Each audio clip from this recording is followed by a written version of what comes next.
Welcome everybody to another episode of Fins Nation. I'm your host Louis Sung. I am back from a brief hiatus, but now it's time to talk some more Miami Dolphins football. And today we're going to be discussing the fact that Tyreek Hill seems to be doubling down on his comments from last season, which got everybody up in an uproar on things like First Take, Undisputed, whatever show you want to throw out there. Tyreek Hill was the topic of discussion because of the comments that he made, and he basically doubled down on them recently at his personal camp. But before we get into anything big, let's just go ahead and briefly mention once again, and we're going to be welcoming back our sponsors, You Brake Wheel Fix. Our friends over there at You Brake Wheel Fix are a complete automotive wheel solution. Ever parked too close to the sidewalk curb? You Brake Wheel Fix specializes in the repair of damaged wheels from bends, cracks, curb rash, or are your wheels maybe faded or peeling? You don't need to replace them, as You Brake Wheel Fix can refinish them to like new. Offering complete refinish options through powder coating, machining, and polishing, You Brake Wheel Fix is the answer to all of your wheel needs. And if you're looking to just give your ride a new look, You Brake Wheel Fix also offers many car customizing options, such as new custom wheels and tires from your favorite brands, performance upgrades, window tinting, and suspension modifications. Located just south of Aventura, you can reach Mark and his staff at 305-748-0112 or online at youbrakewheelfix.com. They are really active on all social media platforms at YouBrakeWheelFix, so shoot them a DM on Instagram, Facebook, or Twitter and get an estimate in just minutes. So don't delay, go to YouBrakeWheelFix and start customizing your ride to show off your Dolphins fandom today. This show is also brought to you by PrizePicks.com. PrizePicks.com is a revolutionary fantasy platform where you can now pick up to 6 different players across professional sports leagues, whether that's the NFL, the NBA, the MLB, one of each is totally up to you to decide. Just choose whether your chosen player will get more or less than their projected stat. They'll give you free squares, special Taco Tuesday promos, Flex Friday specials where you can get your money back if you lose, or multiply the amount of money you can normally win. So with offers like that, it's hard to justify not signing up. So use the promo code FIVE, that's F-I-V-E, and they will match up to $100 on your initial deposit when you sign up. Again, that's promo code FIVE, F-I-V-E, you spell that out. Go to PrizePicks.com and go ahead and get started today.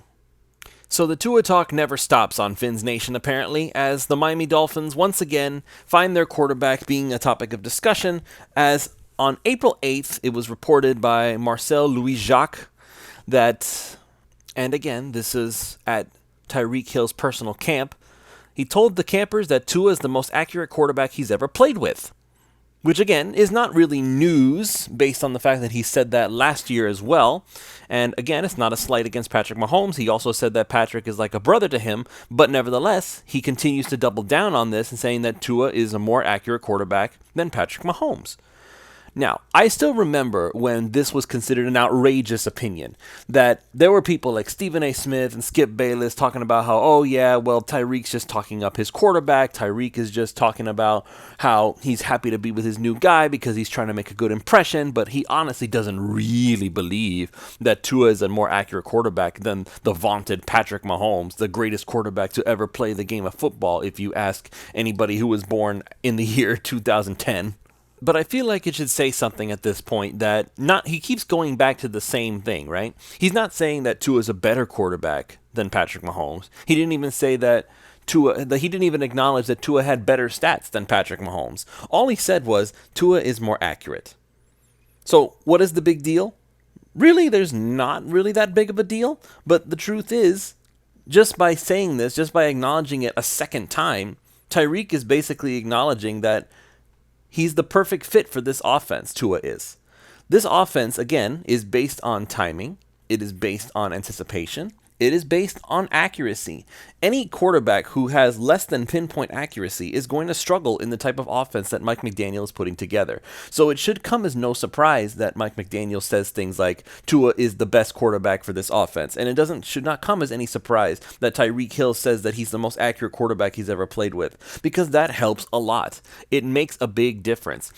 True, arm strength would make a big difference too, because if you have great arm strength, then you can kind of get away with not having great accuracy because at least the ball gets there fast enough that defenders can't take advantage of you. So there's pros and cons to everything. But this is where, again, Tua's training comes into play. There have recently been pictures coming out of Tua training with Tyreek, of training with Braxton Berrios. And they're doing their thing. They're getting all their timing together. They're getting everything all set up. They're trying to make sure that they're going to be on point when the preseason stuff begins. All the OTAs, all the mini camp, all of the training camp, everything. They're going to get it all set up. So now what does this mean exactly? It just means that Tua is going to continue to improve. Now he's finally going to have an opportunity to play in the same offense for more than 1 year. Oh my God, what a big difference. I don't think anybody really has any questions at this point about Tua's ability per se. I mean, I still see some wackadoos who come out and say things like, oh, well, Tua, he doesn't have great arm strength. Oh, well, Tua doesn't have anticipation. Tua doesn't have pocket presence. He holds onto the ball too long. Only two of those critics are actually valid, by the way. Only two of those things. So, yeah, arm strength and maybe holding onto the ball too long. Those are the only things you can legitimately say. But I've still seen people say things like Tua doesn't have anticipation or Tua doesn't have pocket presence. It was Tua's pocket presence and anticipation that made that offense go in many instances. So what should we be expecting from Tua this year? Tua's going to come back stronger because that's what he did last season. Tua's going to come back healthier. He's working with his trainer, Nick Hicks. I understand the whole jiu-jitsu thing, and people have made fun of it, acting like, well, what are you going to do when a 300-pound dude falls on you? Okay, I understand. But listen, there's something to be said about increasing your body control, which is what this is really all about.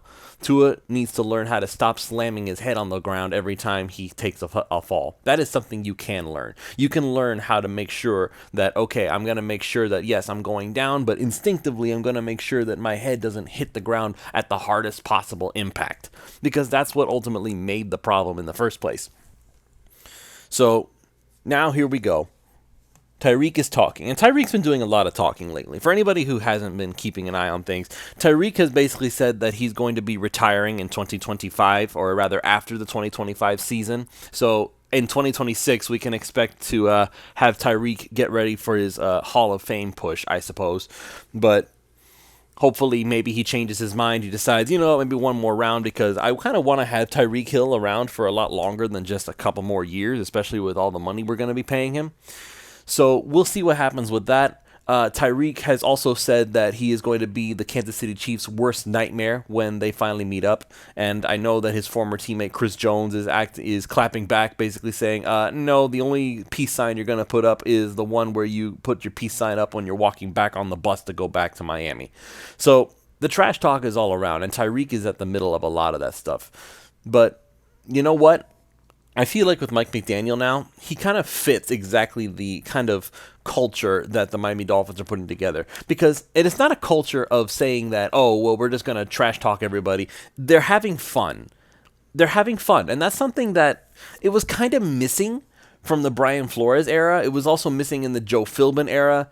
You could even argue kind of that it was kind of missing from the Adam Gase era, too. There was no sense of jocularity. There was no levity. It was all business. It was all work, no play. Watching Joe Philbin go up on stage and pretend to dance wearing a top hat or whatever it was that he had, because my memory's a little fuzzy on that, and I really don't want to go back to go check out that video, but I looked at it and I was like, what is this man doing? This is not something that he should be doing. It doesn't seem natural. Now, watching Mike McDaniel get up on stage and do the hula, knowing what we know about Mike McDaniel, that kind of seems like it's a more reasonable thing to expect from him.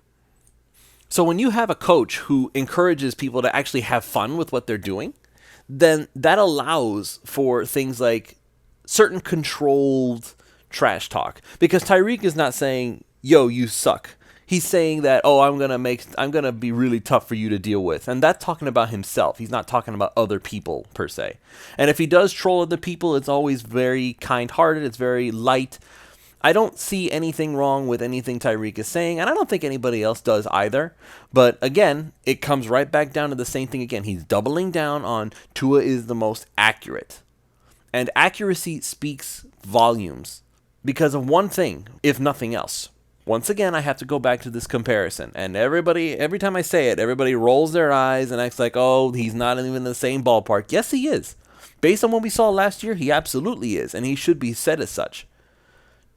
Tua Tagovailoa and his accuracy is setting him on the path to becoming the next Drew Brees.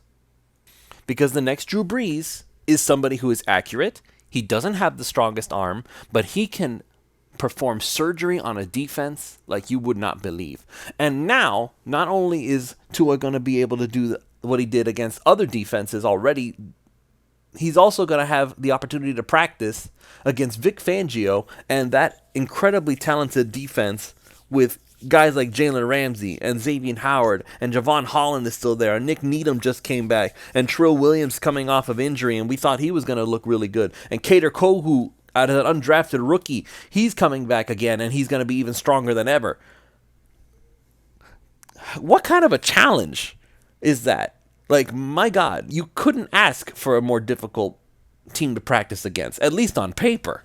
So that accuracy that Tyreek Hill is talking about with Tua, that is going to have to be on full display at all times if there's ever going to be any hope of Tua having any kind of success in training camp. And if he does have that kind of success in training camp, we need to make sure we're very clear about one thing. A win for the offense does not necessarily mean a loss for the defense. In years past, that would have been the case. Because back in the day, we were looking at the offense and thinking, okay, it's really not that great. We had Ryan Tannehill, we had like Lamar Miller, we had Mike Wallace and Brian Hartline, and a lot of guys who were good on paper. Anyway, Mike Wallace was a good move on paper. It didn't work out that way. Brian Hartline was, yes, he had good numbers, but would we call him a supremely talented player? I wouldn't. I would say he's an extremely talented coach based on what he's doing at Ohio State. I don't think anybody can deny that. But with that being said, the offensive weapons in the past have not exactly been something to write home about. It was always about trying to maximize what was already there. And that came with mixed results, to say the least. I hope Dolphins fans are excited for what's to come because, again, the only thing that's stopping this the next season is Tua's health. That's the only thing you can look at him and say, I'm concerned. But there's a difference between concerned and acting like this is the end of his career if something goes wrong. Because I don't care if he does get hurt. Based on what I saw, I'm not letting Tua go. No way. Because that's exactly what happened with the Miami Dolphins back when Drew Brees was the guy. Drew Brees was available. We looked at his injury history and said, thank you, but no thank you. We're going with Dante Culpepper instead. And you know what? Drew Brees went on to become a Hall of Fame quarterback with the New Orleans Saints, and Dante Culpepper fell off the face of the earth. So I'm not doing that again. I've learned the lesson, and I hope other people do too, because just because this guy is hurt sometimes, and it's not like he's hurt all the time. Yes, he gets banged up and bruised. Yes, he gets a little bit of a ding here and there, and he has to sit out 1 or 2 games at a time. But you know what? Listen, this guy is not Sam Bradford, okay? He's not some dude who didn't live up to his expectations or his potential because he was always hurt all the time. We've seen what Tua can do at his peak. We have seen it, and that is worth investing in. And I know that there are people in the comments who are going to say that I'm wrong, that I'm being overly loyal to Tua, that I'm not willing to look at other possible options. Listen, you want to draft a first-round quarterback and let him compete with Tua? You think he's going to be that much greater than him? By all means, knock yourself out. But do not let Tua go unless you know for sure that whoever you're going to replace him with is going to be your next guy. Because until you do that, I'm not looking anywhere else. We're going to go ahead and call it here. You know, these shows were ultimately supposed to be like 15 minutes at a time anyway, so I'm glad I'm actually getting a little bit closer to that mark. But that being said, we'll go ahead and say we'll be back tomorrow with more Miami Dolphins content. More news will be coming out, I'm sure. If you haven't already, go ahead and check out You Break Wheel Fix if you need to get your wheels fixed, or if you need to get your wheels modified, or even if you need to get your windows tinted, suspension modifications. You want to show your Miami Dolphins fandom everywhere you go? You Break Wheel Fix can help you out. Also, if you haven't gone so already, go to PrizePicks.com, use that promo code 5, that's FIVE, and they will match up to $100 on your initial deposit when you sign up. Basically, they give you $100 once you deposit your $100 signing up using our promo code. So you can play on their dime. Again, that's PrizePicks.com if you want to get into some fantasy sports, and if you want to get your wheels fixed, You Break Wheel Fix are the ones for you. All right, that's going to be it for this show. Thank you all so much for listening, and we will see you all next time for more Fins Nation.